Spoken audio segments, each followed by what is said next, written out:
Hello. Hey, everybody. Hey. Good to see you all. We are live here at Wit and Reason with Alex. and Dr. Alexis. Good to see you all. We are live on what's working today? Facebook, YouTube, Instagram. Facebook, YouTube, Instagram. Okay. TikTok's been like a little wily. It's been a little grumpy with us. I think it's been grumpy with us since South by Southwest. Oh my gosh. Drama. I think it heard music in the background and was like, no. Yeah, so we got to fight some things over there. Sure. Doesn't matter because YouTube is the one that we're really concerned about. It's what we have recording. So even if you come in late to this live or you want to watch it immediately after just because you love us so much. Yeah, that's Where's fair. your mic? Oh, man, you should get yours. One moment.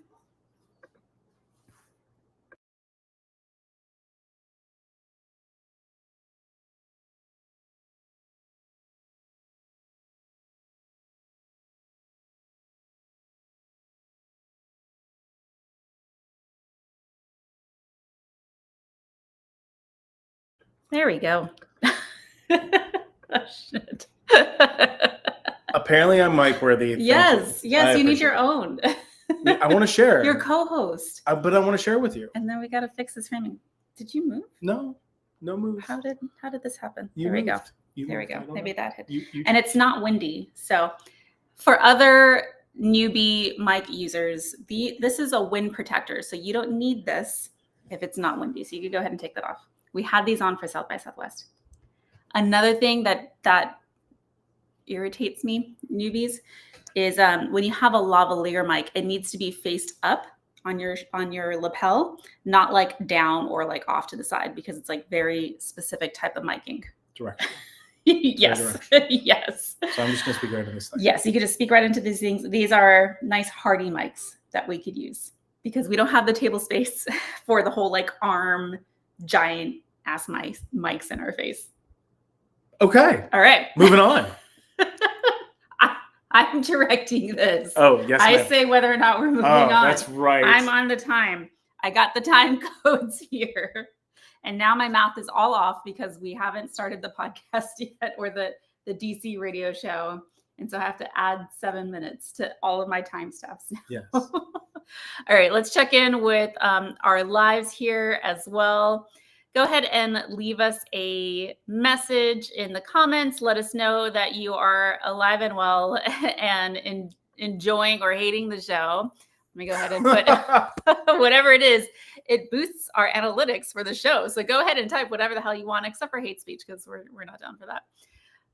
So checking out the comments. Hey, Seen and Heard. Good to see you. We love Seen and Heard. Of course we do. They're wonderful. They're brilliant. I hope they're still around when they get to hear this part. So checking in on Facebook, Instagram, and YouTube. Thank you so much for joining us live. This is the live stream recording of our DC radio show. We do not have to put ourselves through this extra pain and struggle and technical dilemmas. Yes. We could just very easily be recording this in our soundproof closet. Very on brand for you. I like this. Make this as difficult and challenging as possible. Very on brand. But for a good reason, because then we get to connect with you all and we have it immediately published on YouTube, at least the like raw unedited version. And then I clean it up for DC radio, bleep out all the profanity. I've not been swearing. You're the one who's swearing now. I'm a school teachering it. I try to work on it, kind of. So let's go ahead and dive into, speaking of which, shit that's going on. Yeah, definitely. So I have recently, not a whole lot of people know this. You do, because you're my partner and everything. I have recently experienced, I don't know if I'd call it like a significant rejection. Just rejection. Who cares? All rejection is significant. Yeah, I like to put it on a spectrum. Okay. It would have been like an ideal role for me. I mean, the location, we would have had to like move and navigate the challenges around that. Sure. But the role, y'all, was for a medical show host. And that is the dream role for me. I double majored in undergrad in television broadcasting with psychology. And I decided to pursue psychology because it's like, if I'm going to have some kind of media platform, I want to know what the fuck I'm talking about. Dumbass. Because you're like, I'm going to be credible, unlike everyone else out there. And everyone else is a bunch of BS. Yeah. I should have just. Yeah, that's your fault. I know. Student loans. Oh no, credibility. Oh, actual validity to what I'm saying. Oh, actual knowledge base to what I'm talking about instead of ripping off everybody ever. No one cares. Oh, nobody cares. I mean, eventually I think, well, some people care, but the decision makers do not. And so this role would have been perfect for me because, hello, I'm a doctor, medical show host. I could actually like speak to the health psychology aspect of the show. They ended up, I went through the whole process, even to the final stage of them asking for my references. Okay. I reached out to my references, say, hey, there's this like dream role for me. Would you, interact with these people? And then I get the rejection, like within a week after I follow up. Yeah, that was also annoying. You followed up. But it's like, dude, if you knew you were going to go with another candidate, then why'd you have me reach out to my references? That's also fair. That's such BS and kind of humiliating. Yeah, I guess. I mean, it's just like an extra layer of like, we don't give a crap about you or how this impacts you or your network. Fair. It takes kind of human out of human resources. Yeah. Not to be funny. So it's a tough thing because I was like, damn, this is like a role that I've been working toward is to be able to be a credible show host of some kind. And I had a game plan. My rejection survival game plan was I'm going to set something up so that way if I do experience this rejection, I'll still have something to look forward to anyways. Yeah. Which was to dye my hair pink. Yeah. Because I've been wanting to do that. I'm looking forward to this. But now I'm kind of like chickening out. It's a big decision because you got to bleach the hair and then it kills it. I've been like working really hard to keep it healthy. No. But pink. So if you're in a medical show host, it's unlikely that they want everybody you to, weigh in. Do you want to see Alexis' hair pink? And it wouldn't be all pink. It would just be like the front kind of like highlights. Yeah. It's very tasteful. Very mindful. I found someone on TikTok who did it. It just looked gorgeous. And I was like, that's what I've been looking for all my life. So can everyone else aside from me convince her to dye her hair pink? Because it would be really cool. It's such a big commitment. And then it costs money. And then I got to go back and maintain it. No. So that was like the fun aspect. If I get rejected, I could dye my hair whatever the hell I want. Maybe we should just do like a fun unicorn rainbow situation. That's even more of a commitment. Yes. I am 1,000% about this. This is yes. And then if I would have got the gig, then it's like, yay, I get a gig and I'll just keep it, neutral, professional. All right. We'll see. Yeah. But I mean, how do you process rejection? So for you, it was a rejection plan and around. And I've experienced a lot of rejection along the way. Well, but I mean, that's part of being creative. Yeah. So you get to kind of in the creative industries experience you get to experience a lot of rejection and work on your ego strength there. Fair. Very fair. And then what about you? What would you say is one of your notable rejection experiences? All right, twofold, right? So I think number one, what actually just came up for me right now is as a therapist, when you are rejected as a therapist. Oh. And that sounds a little weird, but like, that's okay. I'm fine with that. I'm 1,000% fine with that. I think about it a little bit. I wonder, but like sometimes people are like, we're not vibing. At the onset or like? Maybe like at the beginning or after a few sessions, things like that. But, I always come back to like, not all therapists are meant for everybody. That's okay. It's fine. It's just a little pang, but every now and then you're like, okay. Especially if you like working with the client or think there's something about them that you enjoy working with or something you feel like you could do really well with. And sometimes it's just not the right metaphor or simile or weaving the right program for them or whatever else it is. And it's okay. Yeah. That's fine. And then the other thing I think about is like, as a therapist, I tend to get pigeonholed when it comes to larger work. Right. And so I have 6 Sigma belts. I know how to do process improvement. I know how to build entire clinics. I've literally built an autism spectrum disorder clinic, like from construction and design. But people want to keep you in that clinician. They want to keep me in a clinician therapy role. Yeah. And they don't see the merit of somebody who does therapy as somebody who also is in a boardroom. And that's an interesting idea because like I already weave around one of the most complex systems in the world, which is your brain. And I constantly work with thousands of people in around, working with them on their thought processes, engaging those thought processes, and making definitive change in their lives. Going from as far as like, say, suicidal ideation. If you can work with somebody on the brink of that to where they feel wonderful. We're really good in a crisis. We're good at those things. We have a lot of merit in those things. We're able to then work and develop those things very strategically. We're looking at these things in a non-linear way. Motivating people. I will problem solve around you a billion times before that, because that's what we do literally all day, every day. So the rejection is around being kind of typecast. Typecast. I get typecast as a therapist. Now, the interesting is, like, we do this stuff in bigger formats all the time. Through Wit and Reason, we do a lot more outside of the traditional talk therapy. And what's interesting is, as consultants, people like us because we come in and they already know some merit in this thing, and they're usually somebody who's done therapy. Yeah. So they come in and they go, yeah, you could do this in a second. Yeah. And then we help them and their company. But, always the bridesmaid, never the bride. I'm so sorry. It's okay. It's okay. It's okay. So when focusing on rejection in professional sense, I mean, we could definitely do a whole other show or series on personal rejection. Can we do the follow-up as rejection in romance? In romance, yeah. Let's do rejection professionally, rejection intimately. Yeah. And then it could be not even dating, but even when you're in a long-term relationship, I'm sure sometimes like you felt rejected by me. Yeah, whenever you don't want to play terrible board games for 8 hours at a time. Why is he always or video games? Just kidding. I don't understand how you can be neurodivergent and focus on a long-ass, complicated game. So much to do. Oh my gosh, that's like it's like intellectually nails on a chalkboard for me. Why bring it up all shit right now? Okay. Okay, so we'll talk about personal rejections. Sure. Later. I got you. Because we have some other things coming up for next time. All right, fine. But for today, professional rejections and how to navigate it. We're focusing pretty much on like high stakes kind of stuff.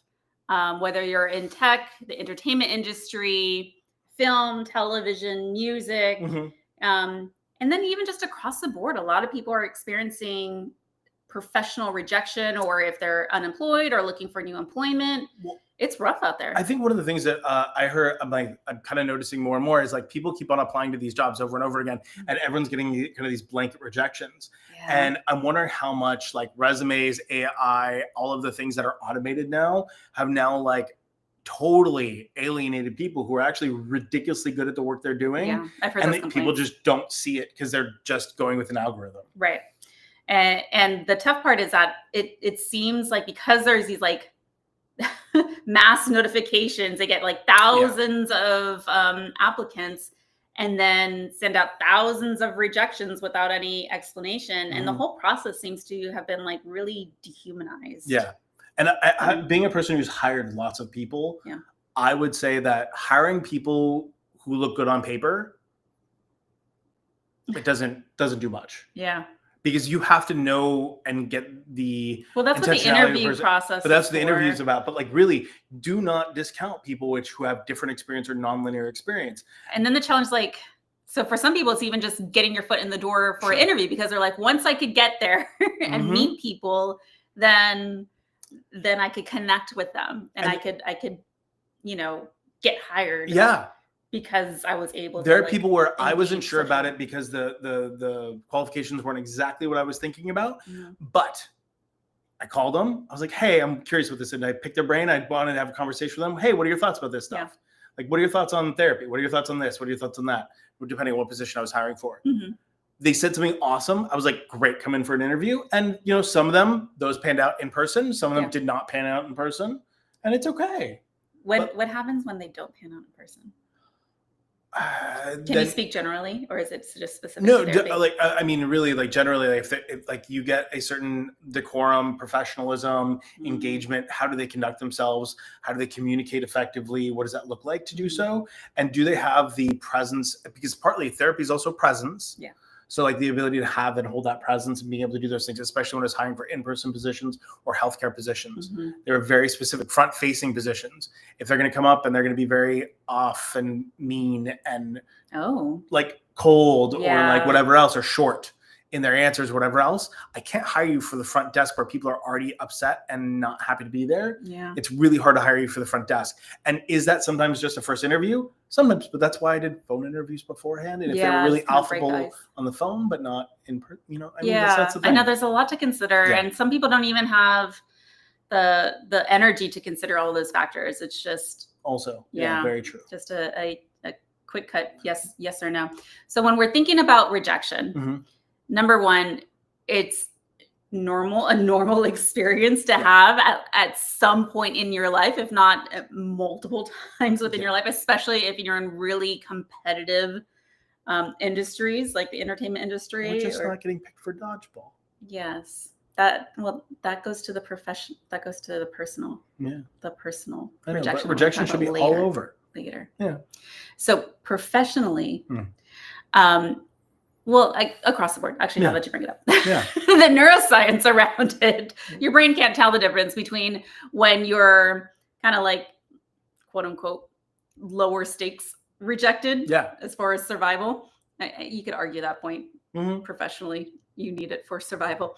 But fMRI scans have shown that the same place in your brain that's activated when you experience physical pain is the same place that's activated when you're experiencing rejection.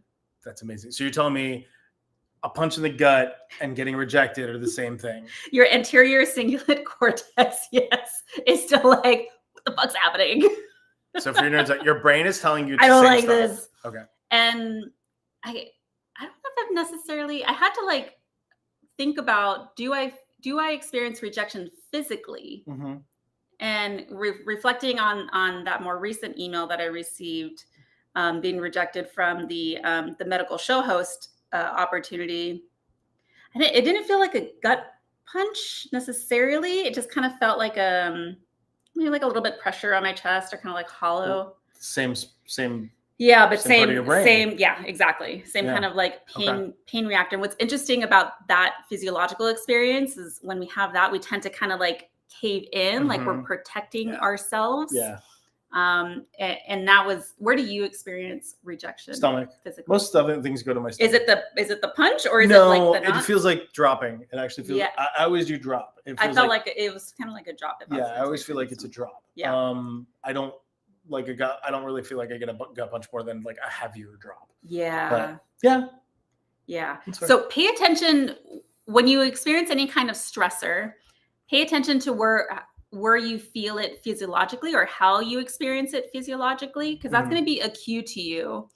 And the good news about that, even though that this is a painful reality, the good news is that you can still work with that with your mind, and you could kind of tell your silly brain, like, okay, evolutionarily yes, sure, speaking, it makes sense that rejection would feel painful for us, because we are social beings and we rely on social communities in order to survive. Yeah, that makes sense. So rejection and pain make a lot of sense in that way. And silly little brain, even though this rejection is disappointing, I'm not in physical danger right now, or I'm not at some kind of like immediate threat right now. I think also the nice thing about having a physical manifestation of something that you're feeling, you get to notice it, you get to work with it, but also it ends. So when that thing ends, you get to also say it's a process. This will also then, I can move through it. And I think psychologically, good point, therapist Alex. Thanks, therapist, pigeonholed therapist. Me. But I think one of the things is psychologically, like, it does a lot to us when we get rejected, because we have a lot of like imposter syndrome, like the psychological impact of rejection is real. The existential crisis, and am I even able to do this thing, or am I worthy of this thing, or what about the rest of my life? Rest of my life.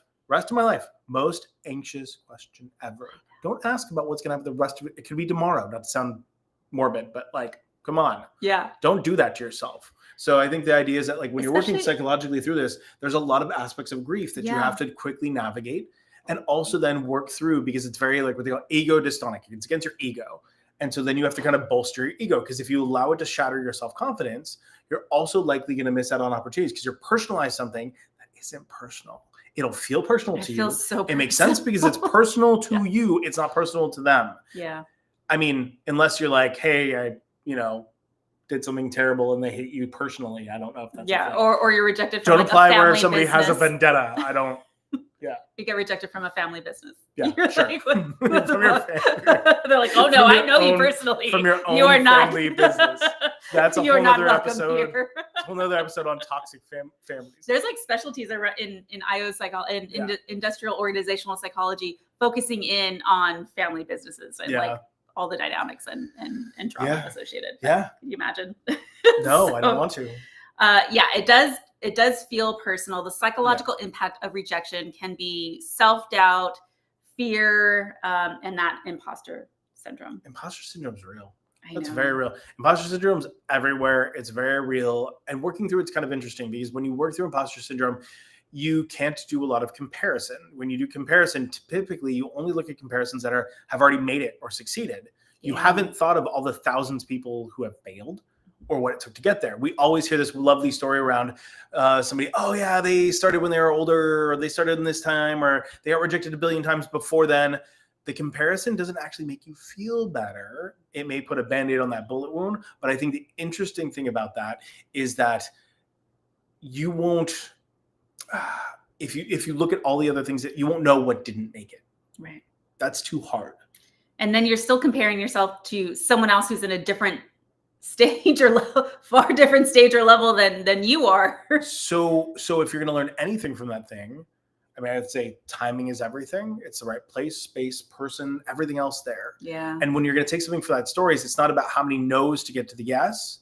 It's understanding that all it takes is a yes, and that somebody can see that merit and worth and value in you at any given moment, and to make yourself open to those moments. Mm-hmm. That's it. The more open you are, you will hurt.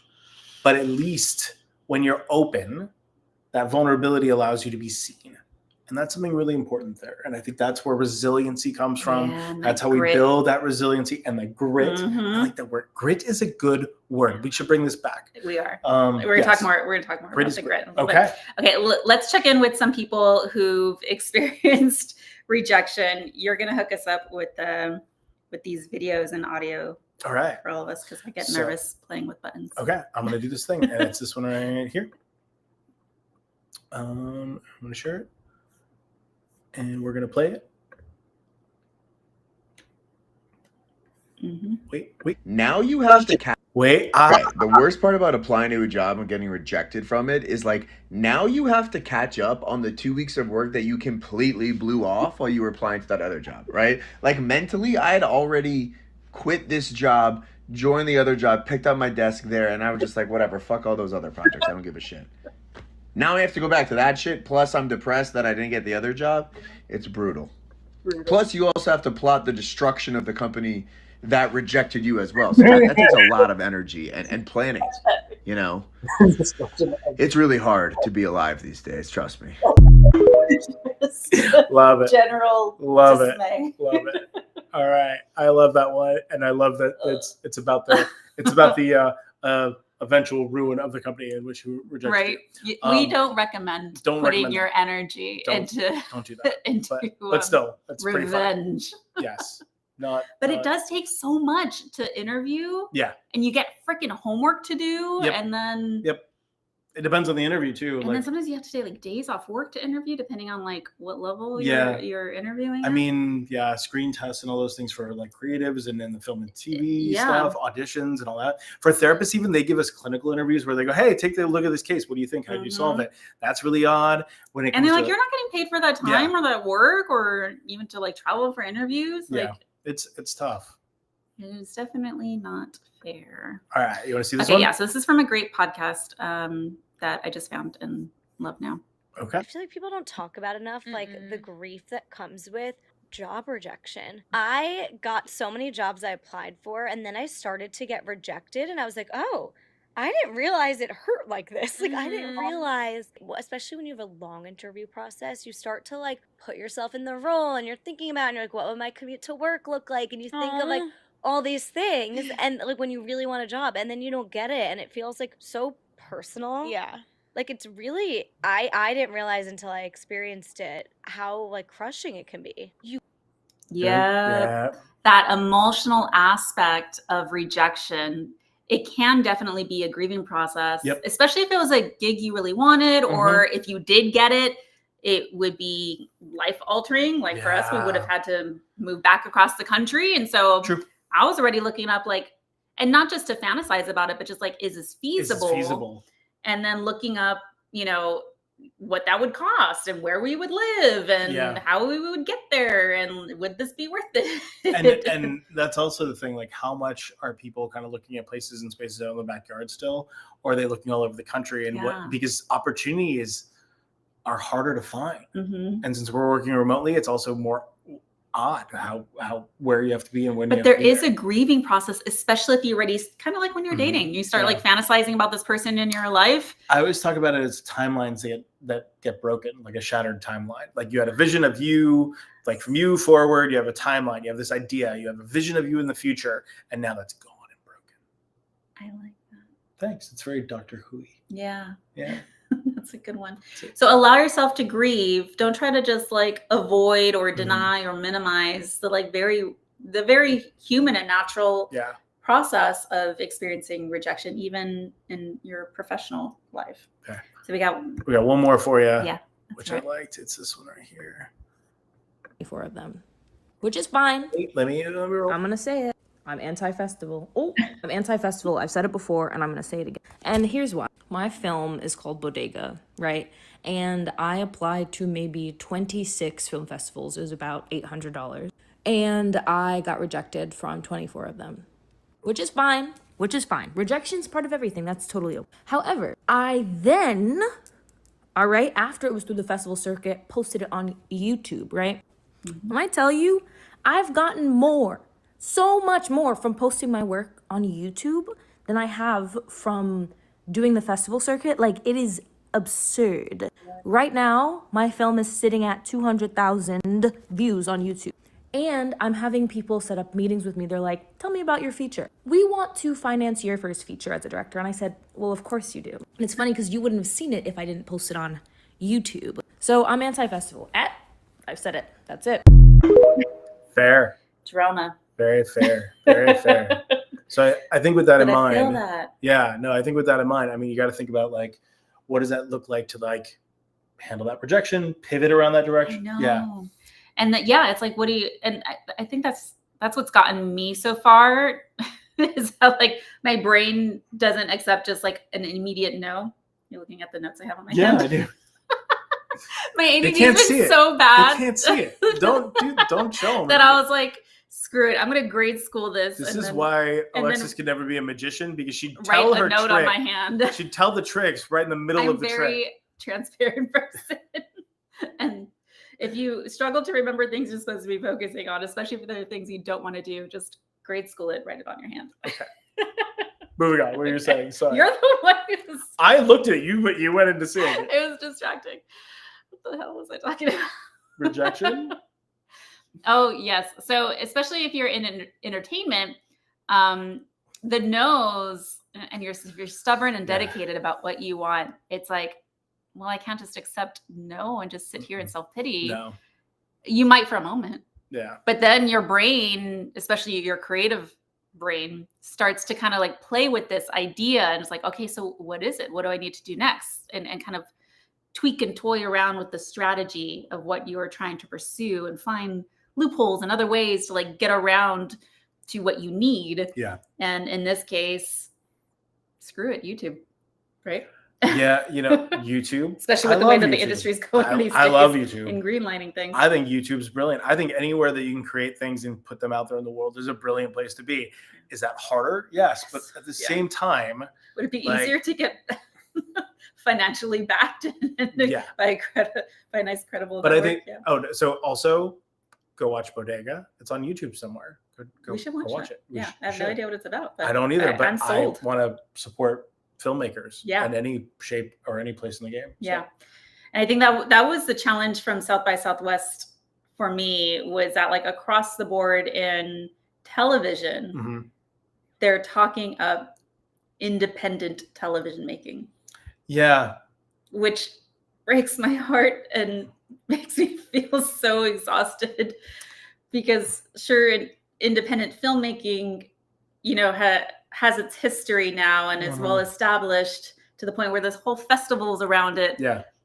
But as a television maker, that is not the direction I want to go in, and taking all of that on independently. It also ends up co-opting a lot of the stuff you want to be doing, because you then have to monetize other things that you didn't necessarily want to monetize at some point in time. Yeah. So then it's putting all of the burden on the makers and creatives, as opposed to what's on the studios to take the risk, or the shot callers who could possibly take a risk. Because when you think about this, they've remade the same movie 1,000 times, but when have you seen something original? Television now. Exactly. But that's the whole thing. And I don't. It's heartbreaking to me. I just want it to be easier. Well, they've remade the same show 1,000 times too. Yeah, that's true. I mean, and then that's the thing too, is that when it comes to rejection, like we talked about, it can feel very personal, but there are a lot of different dynamics happening here. There's politics involved. There's financing and budgeting involved. There's a lot that goes into a decision on whether or not you're greenlit or your pitch gets accepted. And so let's go ahead and talk about like, how do we level up from here? We have a few ideas. So, really practical things that you could do when it comes to facing rejection. I think definitively a rejection plan of some sort is wonderful. Yeah. So being able to like dyeing your hair pink. Just saying, don't cough into the mic. I won't. Are you done? I'm good. Okay. Right. Just a chunk of it, like pink hair. Sorry. Pink hair is part of my rejection plan. Yeah. So I think one of the things that I think of is like, how do you prepare yourself for that thing? And do you kind of have an idea around, hey, how do I treat myself really well post rejection? Yeah. And also post acceptance of whatever it is too. So have both plans. Yeah. Have both things. What would be fun? Don't just go straight into work. Yeah. Celebrate every step along the way. Because you attempted something, you did not achieve that thing, but that's okay. You attempted. The attempt is worthwhile, and taking the moment to like go, hey, look, that was worth my effort and will to put into, and I did this for myself in a certain way. Yes. So I think that's really important. What you've mentioned to me is that like either way, you're networking. Yeah. Like maybe you weren't the right fit for whatever reason for this position, but I mean, like my rejection email was still very positive. Yeah. And so as long as you're still making a positive impression, you're still building up your network and you're putting your name out there, especially in creative fields. So that was a helpful reframe. So part of your rejection game plan, we like to recommend your grit playlist. Ooh, that is a good one. So like Alex is like very big into like music and I love basically music therapy. I love music, but in therapy, we usually talk about creating playlists. Yeah. And one of the things is grit playlists are like, how do you you could do, it's almost like a breakup playlist, but do something that feels like very professional, resonant or wonderful or uplifting in some way. You can do it any which way you Pink want. Pony Club. Yes, that should be on everybody's playlist though. For so every you could either go angry or you could go pop and wonderful or uplifting in some way, or it could be about melancholy if you want to sit in that for a second, but that's okay. Or you go through you could also do like a grief style playlist where you go through all of the emotions. So like you go through like denial and despair and anger. Acceptance and anger and like go through all those and do a playlist like that. Yeah. Who cares? Have fun. Go find your music, find something to do. What I like about this whole process is that we're mentally, and we haven't talked about socially yet, but at least mentally normalizing and validating the rejection like experience. Yeah. Like trying to completely like avoid and say like, no, I will never be rejected. This isn't a possibility. Yeah. Is very rigid thinking and is not going to be good for you when you do experience rejection. So let's go ahead and like prepare for it just as much as we prepare for like anything else. Throw it out there in a very like healthy, might as well have fun with it. Yeah. Fun kind of way. Exactly. Again, allow yourself to grieve and cry and scream if you have to. Kickboxing is a very good stress reliever for me that I need to find again out here. And then your social support system is really important. I mentioned this in our last episode when we were talking about how to support the people in your life who have like really big dreams and aspirations, particularly if they're in creative industries. And I mentioned that a lot of the times we tend to be really private about what we're working on because we experience so much rejection, and the rejection itself is really tough. Imagine having to like tell everyone updates on every rejection you get can be really tough. And so there's a reason why people tend to keep that stuff private, but there is also benefit. So picking your select crew of people who get it and will non-judgmentally support you through any and all rejections. Yeah, is going to be important. I think that's wonderful. I don't know. I mean, like, I think when you're processing these things, writing these things down is always useful. But then also, as you're saying, supports. So like, go find your supports. Go find people. It's okay if you're also not devastated by rejection. Yeah. What are you doing here? Why are you watching us right now? Just kidding. For your friend you're fine, who struggles with rejection. But I mean, you never know when your compartmentalization ends, right? Like you don't get to choose when the compartment's full. It doesn't mean that, you know, like it has to be devastating, but it's also something to be wary of, like understand, embrace the idea of it. You don't have to sit like a puddle and be all melancholy about it. You can be like, hey, cool, it's fine, I get it. Yeah. And you move on, which I kind of do that a lot of the time. All right, cool, that's fine. Yeah. I mean, but I also like, I'm a firm believer in me, and I'm a firm believer in what I believe in and do and everything else. And I go, okay, fine. And that's another thing to practice is your why journal or your why letter.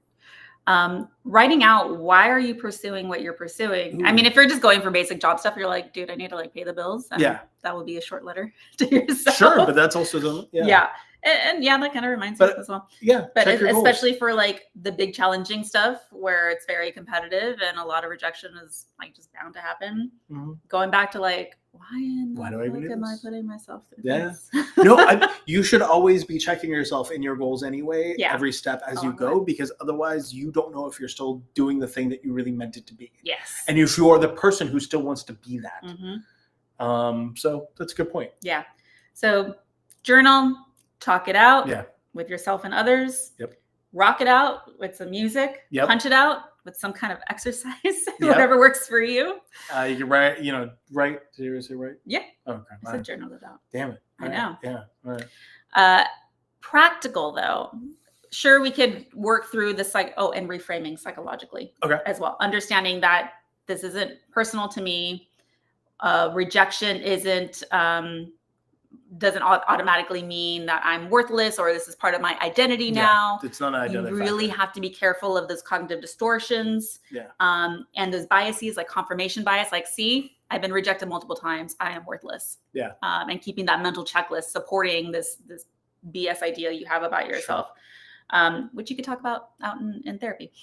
So yes, there are all the psychological considerations on things to do, but let's get real. We do have to pay the bills. And there are like actual other stressors involved that adds to this weight and pressure of getting a yes. And so one program that I really love and admire is the Entertainment Community Fund. So we'll put those resources on our YouTube and on our show page. They have great financial resources, counseling, career coaching, support groups. And it's all funded through this foundation that for creatives, for people in the entertainment industry. Another good resource that I like, that I just learned about at South by Southwest is the Sims Foundation. And they focus on the music industry and providing counseling and healthcare services. Cool. And so even if you're in between jobs or out of a job, you can still get those basic needs met to help alleviate some of those extra stressors that you have coming into a job interview, because that's so cool. You need to get paid for. And then another thing that I recommend is checking back in with your schools. If you went to university, check in with their alumni groups, or even like high school. You can check in with your high school alum, and then see what kind of like support networks that they have. And then hell, you paid the money, so keep on using them. I think that goes back to like, it's not only like there's time invested in a lot of things. Relationships is an important part of those, and connecting with people that maybe know more than you, or maybe not, maybe just to have a different opportunity than you.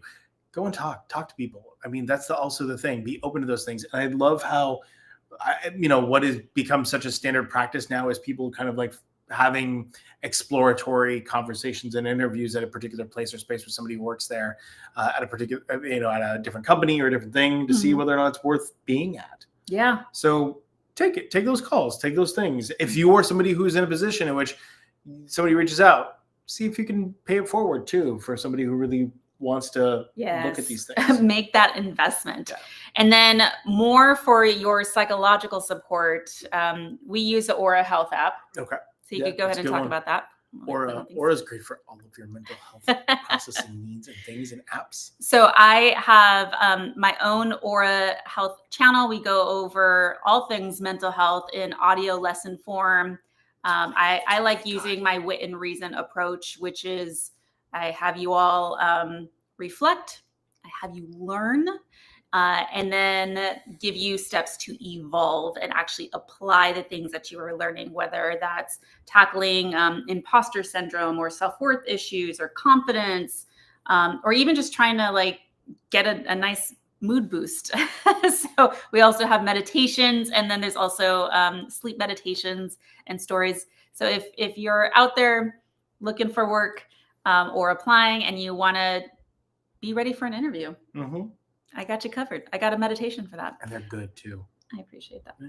I know it was weird when you told me that you listened to them. I didn't know that you listened to them. I listen to all of them. My friends accidentally end up listening to them because they're using the Aura Health app, and then my voice starts playing. They're like, Alexis? Yeah, and then they're good. They're good. Go listen. They're wonderful. So we have a guest pass for you. So go ahead and check it out. There's a link in our bio if you're connecting with us online or on any of our social media platforms. And then another thing that we like to promote out there is to get yourself ready to support yourself and to support others' mental health and well-being, especially as a lot of people are out there working for work, working and hunting for things associated with getting a job. So why don't you tell them about our mental health first aid? Yeah, so mental health first aid is a wonderful program. Think of it like CPR for mental health. So you're able to then assess and prepare for any type of situations that kind of come up regarding your mental health, people's mental health needs. So you'll know kind of what to look for, what to see, how to support, how to engage, and how to flex on empathy. Empathy being the big one, how to be there in case those things, and be able to like kind of be okay with someone else not being okay, which most of the time we worry about that. We fear that.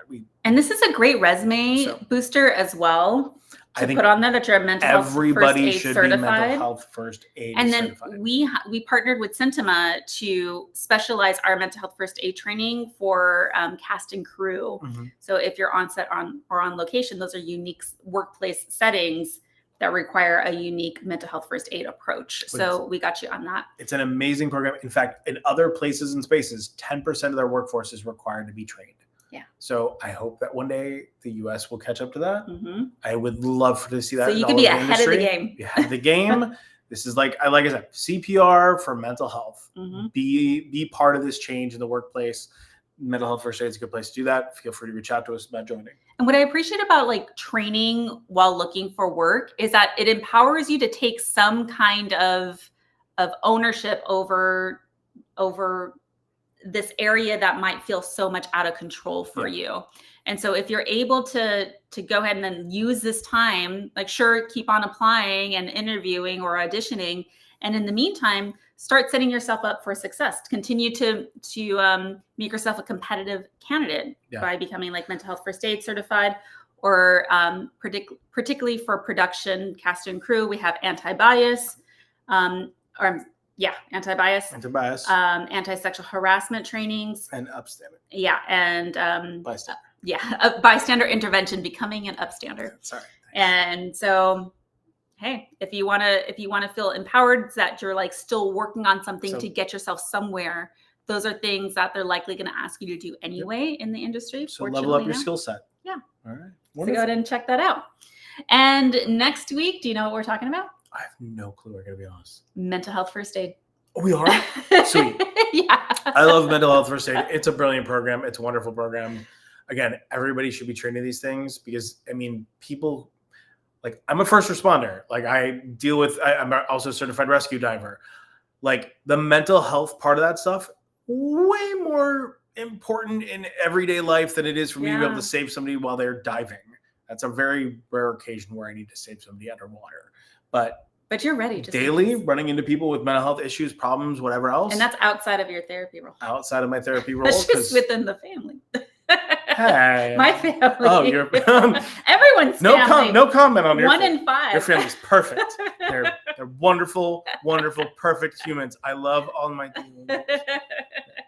Everyone's family. All my tios. It's nothing to be offended about. It's a very natural, common experience. So we'll be diving in more into mental health first aid, what that means, how you could get involved, and how you can be prepared in any kind of even non-crisis, just regular stressor. Someone feels down, how to navigate that, all the way to crisis situations. So we got you. Let's connect again next week. Same day, same time, every Tuesday, 4:30 p.m. Pacific. 7:30 p.m. East Coast. Yeah. And if you don't catch us now, you can always download us on wherever you find your podcasts or on YouTube. Thanks for joining us. Hey, thanks. You didn't know how to say that for the longest time. I get a cookie. All right. Awesome. I didn't say all that. But I'm proud for you. You got the one-liner down. I'd rather have a cookie. All right, cool. Actually, yeah, I would like some cookies now. All right, cool.